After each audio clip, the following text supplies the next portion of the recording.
जय श्री माता जी। परम पूज्य श्री माता जी, कृपा करके आप सारे देव देवियों के साथ पधारिए और आप ही की ये ध्यान और मेडिटेशन के दरबार को ध्यान से, निर्विचारिता से आनंद उपभोग कराइए। हम सब सारे विश्व की सभी शांत और शुद्ध आत्मा आप ही की प्रतीक्षा कर रही है। माँ, कृपा करके आप पधारिए। परम पूज्य श्री माता जी, आप ही की श्री चरण कमल पर कोटि कोटि नमन। कुंडली उठा के बंधन लेंगे।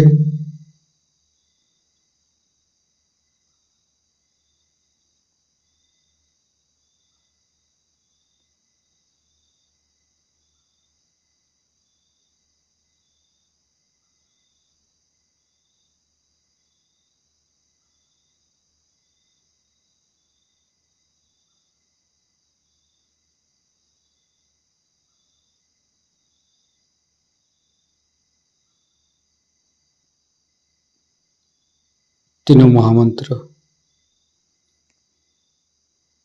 ओम तमेव साक्षात् श्री महालक्ष्मी महासरस्वती महाकाली त्रिगुणात्मिका कुंडली साक्षात् श्री आदिशक्ति माता जी श्री निर्मला देवी नमो नमः। ओम तमेव साक्षात् श्री कल्की साक्षात् श्री आदिशक्ति माता जी श्री निर्मला देवी नमो नमः। ओम तमेव साक्षात् श्री कल्की साक्षात् श्री सहस्रार स्वामिनी मोक्ष प्रदायिनी माता जी श्री निर्मला देवी नमो नमः। गणेश मंत्र। ओम तमेव साक्षात् श्री गणेश साक्षात् श्री आदिशक्ति माता जी श्री निर्मला देवी नमो नमः। दोनों हाथ खोल के श्री माता जी के सामने बैठेंगे। माँ के बिंदी को देखते रहेंगे। मन में ध्यान का स्थिति लेके आएंगे। मन में अच्छे अच्छे भाव, अच्छे अच्छे चिंता लेके आएंगे।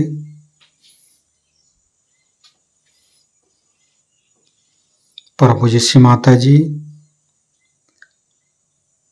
ये हृदय, ये हमारी सांसें, ये रोम रोम आप ही का तो दिया हुआ। माँ, कृपा करके आप हमारे हृदय पर आइए और हमारे हृदय में माँ जगदम्बे के रूप में समस्त बाधाएं को, समस्त रोगों को दूर कीजिए। माँ, हे आदिशक्ति माँ, कृपा करके हमारे हृदय को सच कीजिए। सच हृदय कमलासन पर श्री चरण को स्थापित कीजिए। माँ, संपूर्ण चित्त अपना हृदय पर परम पूज्य श्री माता जी को देखते रहेंगे। हृदय के अंदर परम पूज्य श्री माता जी, आपकी पूजा हमारे हृदय पर होने दीजिए। माँ, हे आदिशक्ति माँ, हम अज्ञानी हैं। हमारी अज्ञानता के बस में यदि आपकी शान के खिलाफ कोई गलती हुआ हो, कृपा करके आप मुझे क्षमा कर दीजिए माँ। हे आदिशक्ति माँ, हमारे हृदय पर आइए।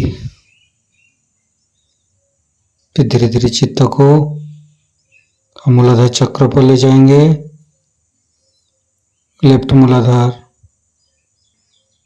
राइट मूलाधार, मध्य मूलाधार देखते रहेंगे। हे भगवान, हे आदिशक्ति माँ, आप ही तो प्रभु गणेश है। कृपा करके हमारे शरीर की तीनों नाड़ी, सातों चक्र के अंदर समस्त दोषों को, समस्त रोगों को, समस्त बाधाओं को दूर कीजिए माँ। हे परमपिता परमेश्वर, हम कभी अतीत में चला जाते, कभी भविष्य में चला जाते, हमें मध्य में स्थापित कीजिए, हमें वर्तमान में स्थापित कीजिए माँ। संपूर्ण चित्त शरीर के मध्य भाग पर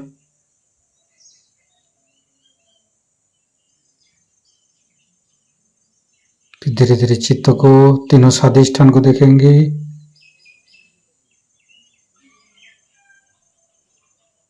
तीनों नाभि, लेफ्ट, राइट, मध्य। श्री माता जी, आप ही तो संतोष प्रदान करते हैं। कृपा करके हमें संतोष प्रदान कीजिए, हमें उदार बनाइए। फिर धीरे धीरे चित्त को लेफ्ट हृदय, हे आदिशक्ति माँ, आपकी परम कृपा में हम शुद्ध आत्मा है। कृपा करके हमारी आत्मा को परमात्मा के साथ जोड़िए माँ। हे आदिशक्ति माँ, आप ही तो शिव पार्वती है। कृपा करके हमारे बाएं हृदय पर आइए और हमारी आत्मा को परमात्मा के साथ जोड़िए। धीरे धीरे चित्त को राइट हृदय, परम पूज्य श्री माता जी, आप ही तो सीताराम जी है। कृपा करके हमारे राइट हृदय पर आइए और हमें मर्यादा प्रदान कीजिए, हमें मर्यादित बनाइए। श्री सीताराम बार बार करेंगे। श्री सीताराम, श्री सीताराम, श्री सीताराम, श्री सीताराम, श्री सीताराम, श्री सीताराम, श्री सीताराम, श्री सीताराम, श्री सीताराम, श्री सीताराम, श्री सीताराम, श्री सीताराम। साक्षात श्री आदिशक्ति माता जी, श्री निर्मला देवी नमो नमः। धीरे धीरे चित्त को मध्य हृदय, परम पूज्य श्री माता जी, कृपा करके हमारे मध्य हृदय पर आइए और हमें साहसी बनाइए। फिर संपूर्ण चित्त, तीनों विशुद्धि, लेफ्ट विशुद्धि, राइट विशुद्धि, मध्य, परम पूज्य श्री माता जी, कृपा करके हमारी गला में माधुर्य प्रदान कीजिए माँ। श्री माता जी, आप ही तो राधा कृष्ण है। कृपा करके हमारे गला पर आइए। फिर धीरे धीरे चित्त को फ्रंट आज्ञा, परम पूज्य श्री माता जी, हमें क्षमाशील प्रदान कीजिए। जीसस मेरी माता मंत्र लेंगे। ओम तमेव साक्षात श्री जीसस मेरी माता, साक्षात श्री आदिशक्ति माता जी, श्री निर्मला देवी नमो नमः। फिर वैकग्य शास्त्रार परम पूज्य श्री माता जी हमारे अंदर अहंकार पति अहंकार को दूर करके हमारे ब्रह्मरंध्र को खोल दीजिए। हमारे शास्त्रार पर आइए। संपूर्ण चित्त शास्त्रार पर रखेंगे।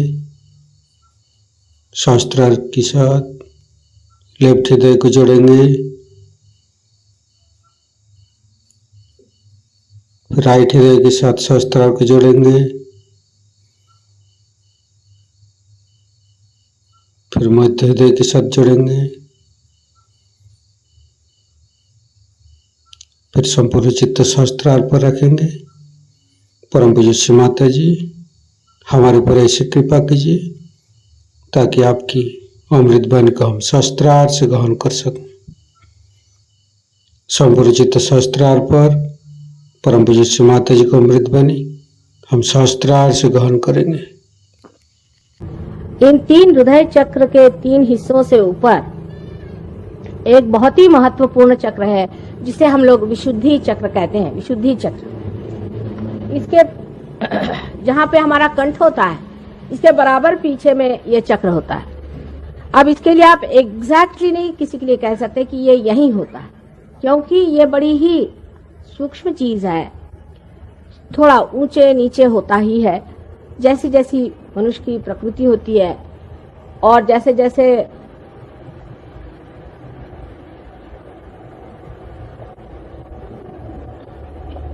उसका फॉर्म होता है वैसे ही इसके चक्र की भी स्थितियां उस तरह से थोड़ी बहुत आगे पीछे होती हैं। कभी कभी 1 इंच का भी फर्क होता है। इसलिए आप ये नहीं कह सकते कि ये बराबर उस जगह ही होगा। थोड़ा सा मैंने देखा है, किसी का ऊपर होता है, किसी का नीचे होता है, किसी का और भी नीचे होता है। बहरहाल ये कंठ जहाँ पे है, इस कंठ के पीछे में यहाँ हमारा विशुद्धि चक्र है। ये चक्र बहुत ही महत्वपूर्ण है मानव के लिए। जानवरों में ये चक्र इतना बढ़ा हुआ नहीं, ना ही इतना वो प्रगल्भ है। मनुष्य की शुरुआत ही इस चक्र से हुई है, समझ लीजिए पूरी तरह से। इस चक्र में श्री कृष्ण विराजते हैं और राधा जी उनकी शक्ति है। रा माने शक्ति, धा माने जिसने धारणा की। कृष्ण का मतलब होता है कृषि करने वाले, जिन्होंने कृषि की है। आप सबकी कृषि उन्होंने की। आपके अंदर इन्होंने बीज भरे, उन्होंने पहले बीज आपके अंदर भरा कि उस अनंत को जानिए, परमात्मा को जानिए, परम तत्व को जानिए। इसका बीज उन्होंने भरा, इसीलिए उनको कृष्ण कहते हैं। ये चक्र मनुष्य में तब घटित हुआ जब उसने अपनी गर्दन ऊपर पूरी तरह से उठा ली। आप जानते हैं कि जानवर की गर्दन नीचे होती है। उसके बाद कुछ ऐसे जानवर हैं जिनको कि हम कह सकते चिंपैंजी या बंदर की लंगूर वगैरह जो जातियां हैं, उसमें भी थोड़ी बहुत गर्दन ऊपर आ जाती है। लेकिन मनुष्य की गर्दन जो बिल्कुल सीधी हो गई है, ऐसे किसी भी प्राणी मात्र की नहीं हुई। यह गर्दन सीधी होने की वजह से ही मनुष्य की स्वतंत्रता स्थापित हो गई। वो किस प्रकार, मैं आपसे बताती हूँ। यह विशुद्धि चक्र से ही हमारे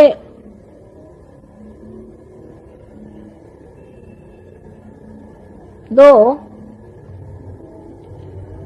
ईगो और सुपर ईगो नाम के बलून तैयार हो जाते हैं। आप जानते हैं कि जानवर की आकृति ऐसी आती है, ऐसी जाती, फिर नीचे चली जाती है। जो भी चेतना उनके अंदर आती है वो फिर से पृथ्वी की ओर झुक जाती है। लेकिन मनुष्य ने जो ये ऐसी गर्दन ऊपर उठा ली और उसने अपने अंदर जिम्मेदारियां महसूस करनी शुरू कर दी, तब वो जब कोई भी कार्य करता है तो उसमें उसका ईगो बढ़ता है। अब ईगो शब्द अहंकार से लोग बहुत घबराते हैं। अहंकार मेरा मतलब नहीं है अहम भाव, इसमें वो दोनों में बड़ा अंतर है। अहम भाव सब में होता ही है, होना आवश्यक ही है। हर इंसान में अहम भाव न हो तो वो जानवर हो जाए। प्रति अहम भाव भी हमारे अंदर उठता है और लेफ्ट साइड से आके और माथे यहां फॉन्टेनेल बोन होता है वहां तक आ जाता है। और अहंकार का भाव भी लेफ्ट साइड से उठ के इधर आ जाता है। अब देखिए चढ़ते वक्त तो राइट का लेफ्ट जाता है और लेफ्ट का राइट जाता है, जैसे यहाँ पे दिखाया।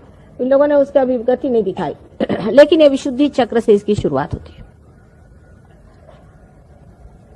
अगर आपका गला खराब है तो डॉक्टर लोग आपको दवा दे देंगे, कहेंगे आपका गला खराब। अगर राइट विशुद्धि खराब है, जो कि रुक्मिणी जी का स्थान है, जहां विठ्ठल रुक्मिणी है, उसका तो इलाज दवा से हो जाएगा, पर जिसका लेफ्ट साइड खराब होगी उसका इलाज नहीं हो सकता, क्योंकि लेफ्ट विशुद्धि से प्रति अहंकार उठता है। ये कंडीशनिंग से होता है, जो आपके अंदर कंडीशनिंग हो गई उससे होता है। जैसे कि एक बच्चा मैंने बताया था, माँ के पास है, दूध पी रहा है, आनंद में है। जब माँ उसको बदलना चाहती है तो बच्चे में अहंकार जागृत होता है कि ये क्यों हमें सता रही है, या ऐसे हमें क्यों इन्होंने बीच में दखल दी, डिस्टर्ब किया। और जब माँ उसे कहती कि चुप रहो, ऐसे नहीं करते, तो उसपे जो उसके संस्कार पड़ते हैं, चाहे वो सुसंस्कार हो चाहे कुसंस्कार हो, उसके कारण उसके अंदर प्रति अहंकार, जिसे कि सुपर ईगो कहते हैं, होता है। अब राइट साइड की जो कुछ भी हमारी एक्टिविटी है, राइट साइड की जो हमारी पिंगला नाड़ी है, वो जब भी गतिमान होती है, कार्य करती है, तो हमारे अंदर ईगो बढ़ता है। और जब हमारी लेफ्ट साइड की गतिमान होती है तो हमारे अंदर प्रति अहंकार माने सुपर ईगो बढ़ता है। जब ये दोनों चीजें बढ़कर एक के ऊपर एक ओवरलैप कर लेती हैं, समझ लीजिए बच्चे की उम्र जब तक साल भर की हो जाती है तब तक ये जगह पूरी तरह से भर जाती है, और तब आप में पूरी तरह से हम अलग हैं ये भाव। अब कंठ में श्री कृष्ण का चक्र, इस जगह श्री कृष्ण जो गोप गोपियों के साथ खेला करते थे, वो बराबर बीचों बीच। अब तो आजकल ऐसे भी बुद्धिमान निकल गए कि वो कहते हैं कि जिन्होंने गीता बताई वो कृष्ण अलग, और जो कृष्ण जो गोप थे वो अलग, और पता नहीं कितने उनके और तरीके बनाएंगे। ये जो कंठ है, इस कंठ में 16 है, क्योंकि उनकी 16 कला आप जानते हैं, 16 पंखुड़ियां हैं। इसे विशुद्धि चक्र कहते हैं, मैंने एकदम विशुद्ध, क्योंकि योगेश्वर है। योगेश्वर को कुछ चिपकता नहीं है, तो आप उनकी कहानियां जानते ही हैं कि वो साक्षात योगेश्वर है, उनको कुछ चिपकता नहीं, बिल्कुल विशुद्ध आत्मा। और जब विशुद्ध पे आप आ जाते हैं तो सारी चीज नाटक जैसे दिखाई देती है, और आप साक्षी होकर उसे देखते हैं। कोई चीज आपको चिपकती नहीं, आप साक्षी होकर के देखते हैं कि ये तो ड्रामा चल रहा है। क्योंकि आप जिस पानी में या भवसागर में फंसे हुए अपने लहरों से डर रहे थे, उससे उठकर के आप नाव में बैठ गए, आप लहरें देख रहे हैं। ये साक्षी स्वरूपत्व आप में अंदर आ जाता है। जैसे ही साक्षी स्वरूपत्व आ जाता है तो आप सारी सृष्टि को एक साक्षी होकर के देखते हैं, और आप पर किसी चीज का असर नहीं आता। दूसरी बात यह है कि जो प्रश्न है आपके, उसका हल इससे बाहर निकलने पे ही होता है। जब तक आप उसमें उलझे हुए हैं, आपके प्रश्न कभी ठीक हो ही नहीं सकते। उससे जब आप बाहर निकल आते हैं, तभी आप इस प्रश्न को ठीक कर सकते हैं। तो यहां पर बसा हुआ जो श्री कृष्ण का कंठ का स्थान है, इसमें भी 2 हिस्से हैं, एक को जैसे लेफ्ट का है और एक राइट। लेफ्ट में श्री विष्णु माया का स्थान। श्री विष्णु माया के बारे में आप जानते हैं कि जो उनकी बहन थी, जिन्होंने स्वर्ग में जाकर के आकाशवाणी करी थी,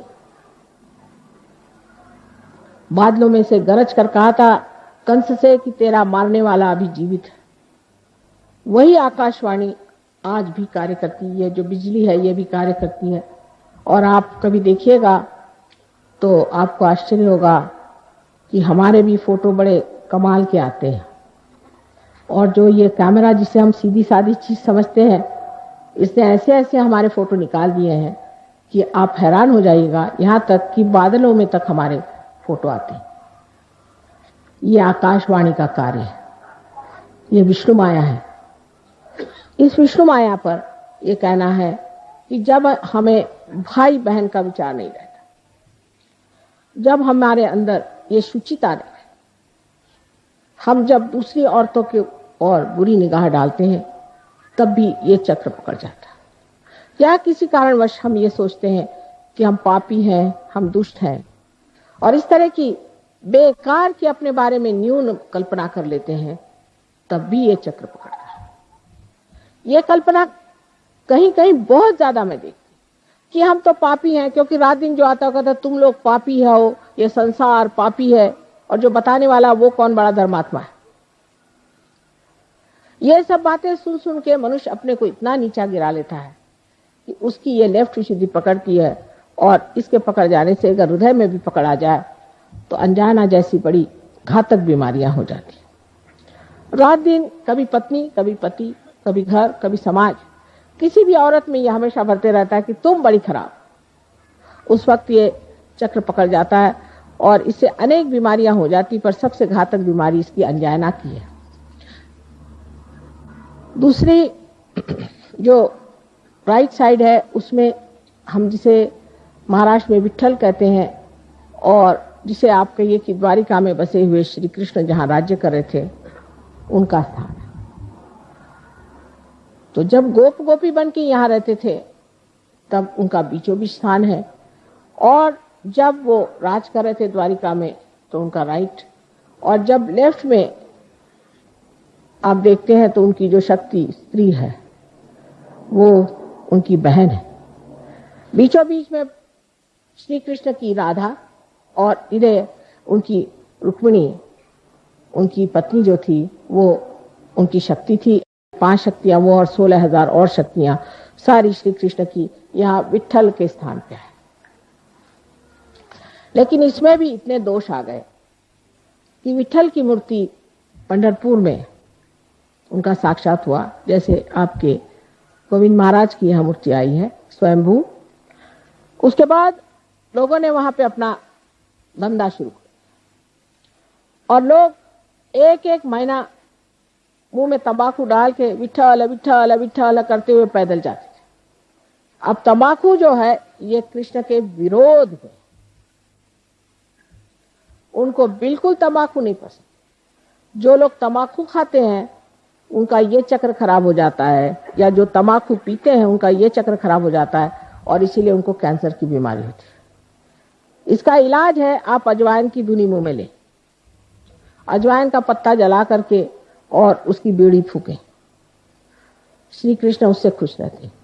दूसरा इसका इलाज है कि आप मक्खन को दूध में या पानी में, गर्म पानी में डाल के उसे पिए, उनको मक्खन बहुत पसंद। नाक में आप घी डालें, घी और थोड़ा सा कपूर, क्योंकि कर्पूर गौरव आप जानते हैं कि आप कपूर के बड़े शौकीन हैं। सो कपूर थोड़ा सा डाल करके वो नाक में छोड़ें, कपूर माथे पे लगाएं। जो कुछ श्री कृष्ण को पसंद है वो सारा करने से वो प्रसन्न हो जाते हैं, और आपका विशुद्धि चक्र ठीक हो सकता है, आपका कैंसर ठीक हो सकता है, आपकी सारी तकलीफें ठीक हो सकती। जब आप सबका गला पकड़ जाता है तो मेरा भी गला पकड़ जाता है, क्योंकि इतनी मेहनत पड़ जाती है उसको ठीक करते करते, तो भी पहाड़ जैसे लोगों की कुंडलिनी कभी कभी उठती ही नहीं, बड़ा प्रयत्न करना पड़ता है। खासकर विशुद्धि चक्र पे ये 3 ऐसे पेंच बैठे हुए हैं। उसमें से ये कि जो लेफ्ट विशुद्धि है, अगर मंत्र वगैरह किसी गलत गुरु से लिए है और बक रहे हैं उसको सुबह से शाम तक, तो वो मंत्र भी पकड़ जाता। इन सब चीजों के लिए उसका इलाज सहयोग में हरेक का मंत्र रूप भी है, आसन रूप भी है, और भी कुछ उसके साथ में थोड़ा बहुत, जैसे पानी, जल या चीनी इस तरह की चीजें दे करके किया जाता है। विषय तो बहुत लंबा चौड़ा है, हर एक चक्र पे ही बोलना चाहिए। विशुद्धि चक्र जो है श्री कृष्ण का चक्र है, इसमें 16 कलाएं हैं। इसी प्रकार 16 सब प्लेक्ससेस, जिसको कि हम पंखुड़ियां कहते हैं, हमारे अंदर है। और जो कुछ भी हमारे अंदर अ आ इ ई उ ऊ ए आई आदि जितने भी हमारे अंदर जिसे वॉवेल्स कहते हैं, वो है, वो सारे इसके बीज मंत्र है। जिस वक्त आप कोई गलत मंत्र कहते हैं तो वो मंत्र की वजह से कोई गलत इंसान की प्रेतात्मा यहाँ के बैठ जाती है। जब आप गलत पूजन करते हैं, गलत तरीके से आप किसी भी मेडिटेशन को या किसी भी गलत गुरु के पास जा करके और दीक्षा लेते हैं, तो ये आपका चक्र पकड़ जाता है। ये चक्र पकड़ जाने से आपको अनेक बीमारियां होती हैं। उसमें से विशेषकर जो बीमारी होती है जिसे हम थ्रोट कैंसर कहते हैं, जो आपके कंठ के पास शुरू होता है और धीरे धीरे बढ़ते बढ़ते नीचे की ओर बढ़ता हुआ सारे आपके लंग्स को पकड़, भगवान के नाम पर पागल जैसे कुछ बांध लिया सर पे, गले में कुछ पहन लिया और चिल्लाना शुरू कर दिया, अरे राम अरे राम अरे राम। ये सब नाटक करने की क्या जरूरत है? परमात्मा अंदर है, सब कुछ अंतर योग है। बाह्य में इस तरह के अनेक नाटक करना, कभी कुछ तमाशा करना, कभी कोई दूसरा तमाशा करना, अंतर ही तो जान पड़ता है कि गलत काम कर रहे हैं, और इसीलिए मनुष्य कभी कभी उसमें दोषी महसूस करता है। और कोई कोई लोग तो सभ्यता की दृष्टि से सोचते हैं कि हमेशा दोषी रहना ही अच्छा है। जैसे सवेरे उठिए, उनसे बात करिए, माफ करो माफ करो माफ करो, भाई क्या हो गया, फिर क्यों परेशान हो रहे हो, ठीक से तो बात करो। सुबह से उनको यही लगता है कि मैंने कुछ न कुछ गलती कर दी है। अंग्रेजी भाषा भी ऐसी है कि बोलते वक्त हमेशा आई एम अफ्रेड, भाई काय के लिए अफ्रेड, आपसे तो दुनिया अफ्रेड है। 17 मरतबा I am sorry I am sorry I am sorry, sorry है तो क्यों ऐसा काम करते हो? तो जिस आदमी में इस तरह की न्यूनता की भावना आ जाती है, वो भी लेफ्ट विशुद्धि पकड़ लेता है।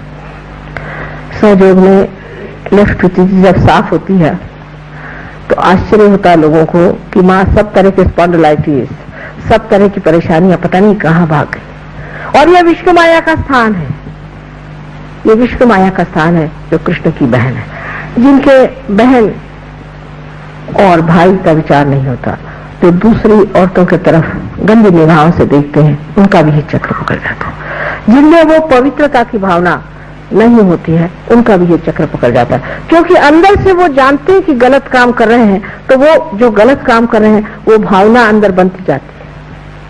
कभी कभी झूठ मूठ में ही बनती है और कभी कभी सचमुच में बनती है। चाहे जो भी हो, उसे निकालना बहुत आसान है। सबसे तो बुरी बात यह है कि सुबह से शाम तक बताया जाएगा तू बड़ा पतित है और मेरे लिए आप अगर 500 रुपए ला दीजिए तो मैं तुम्हारे पाप मोचन कर दूंगा। माने आपका पैसा मोचन होते ही आपका पाप मोचन भी हो जाएगा। और फिर रात दिन यही खोपड़ी में डाला जाता है कि तुम पापी हो तुम पापी हो। तो मनुष्य सोचने लगता है कि वाकई मैं पापी हूँ। इसमें मैं देखती हूँ कि कैथोलिक धर्म के जितने भी लोग आते हैं उनकी लेफ्ट विशुद्धि हमेशा पकड़ी रहती, क्योंकि उनको तो जाके कन्फेशन करना पड़ता है कि मैंने पाप किया। अब किया भी नहीं होगा तो भी करना ही पड़ता है, क्योंकि जिस दिन चर्च में जाओ कहना ही पड़ता है। इस तरह की अजीब अजीब परंपराओं से भी मनुष्य इसको पाता है। गलत मंत्र कहने से हो जाता है, अनेक चीजों से लेफ्ट विशुद्धि पकड़ी जाती है। और कहना चाहिए कि आज भी सबकी वही ज्यादा पकड़ी हुई है। सिगरेट पीने से, तंबाकू खाने से सबसे लेफ्ट विशुद्धि पकड़ी जाती है। अब राइट विशुद्धि तो ऐसे लोगों की पकड़ती है कि जो बहुत जोर जोर से डांट के बोलते हैं, चिल्लाते हैं और बिगड़ते हैं, और जिनका गुस्सा बड़ा तेज होता है, और जो प्रेम से बात करना जानते ही नहीं, और जो बहुत ज्यादा भाषण देते हैं झूठ मूठ के, जिनको कुछ ज्ञान नहीं, जिन्होंने आत्मा को पाया नहीं तो भी लेक्चर झाड़ते हैं, उनकी भी राइट विशुद्धि पकड़ती है। और राइट विशुद्धि जो है विट्ठल का स्थान है, श्री विट्ठल का स्थान है। इसको विट्ठल के मंत्र से ठीक किया जा सकता है। इससे लोगों को अनेक तरह की बीमारियां हो जाती हैं जिसका गले से संबंध है। बीच में श्री कृष्ण का स्थान है। इस वक्त कुंडलिनी श्री कृष्ण के स्थान पर स्थिर होती है, तब मनुष्य साक्षी होकर के उस योगेश्वर की लीला देखता है। ये सारा संसार लीलामय है। इसमें इतनी हड़बड़ाहट की, इतनी घबराहट की, इतनी परेशानी की कौन सी बात है? ये तो सब नाटक हो रहा है, सब नाटक देखते रहो। इस नाटक को देखना ही मात्र बन जाता है।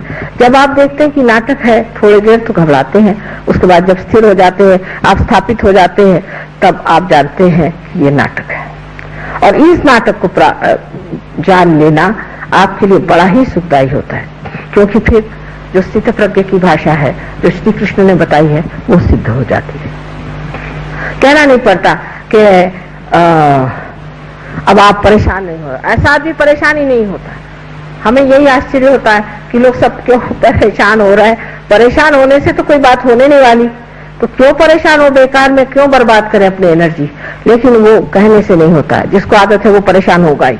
और हमें तो कोई लोग कहते हैं क्योंकि आप परेशान नहीं होते इसलिए हम आपके लिए परेशान होते। तो मैंने कहा ठीक है, अगर आपको परेशान होना तो होते रहिए, ऐसी कोई परेशानी की तो बात नहीं।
आ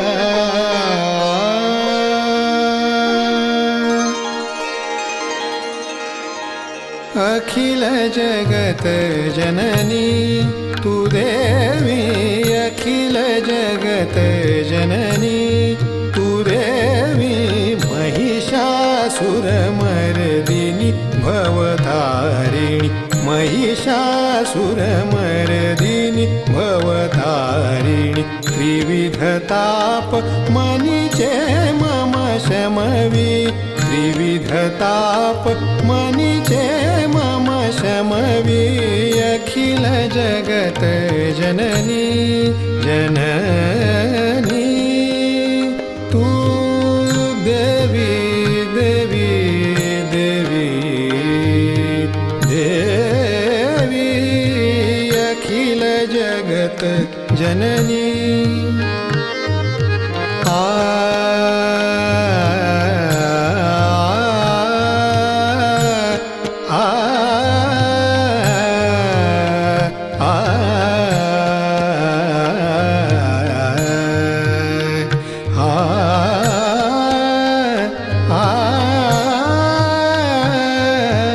अखिल जगत जननी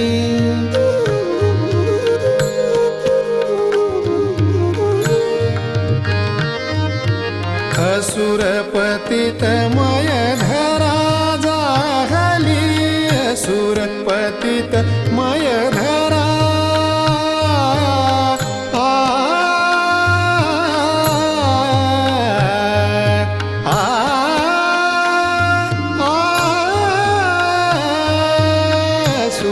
पतित मय धरा जाहली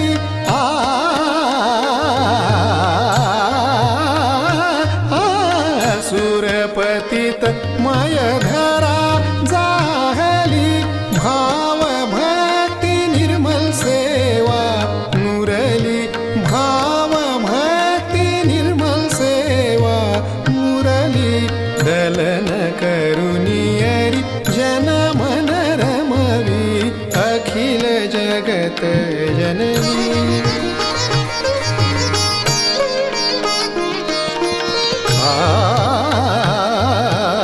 अखिल जगत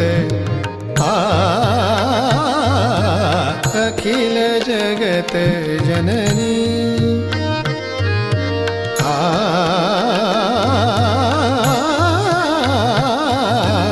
अखिल जगत जननी तू देवी अखिल जगत जननी अखिल जगत जननी अखिल जगत जननी तू देवी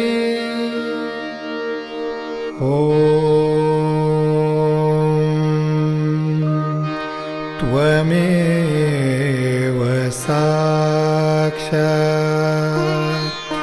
श्रीजगदम्बा साक्षात् श्री आदिशक्ति माताजी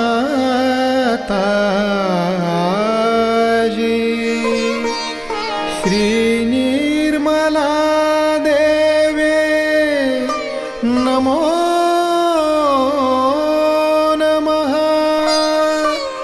नमो नमः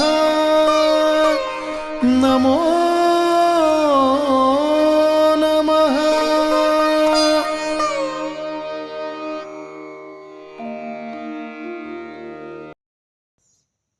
संपूर्ण ध्यान का स्थिति, निर्विचारिता का स्थिति। इस स्थिति पर परम पूज्य श्री माता जी को परम चैतन्य अनुभव करते हुए परम चैतन्य की वर्षा अनुभव करते हुए थोड़ी देर रहेंगे। प्रे करेंगे परम पूज्य श्री माता जी, आज का एवं अमृत ध्यान पर आपने जो हमको परम चैतन्य अनुभव कराया। इसके लिए मैं आपको कोटि कोटि नमन। कुंडली उठा के बंधन लेंगे।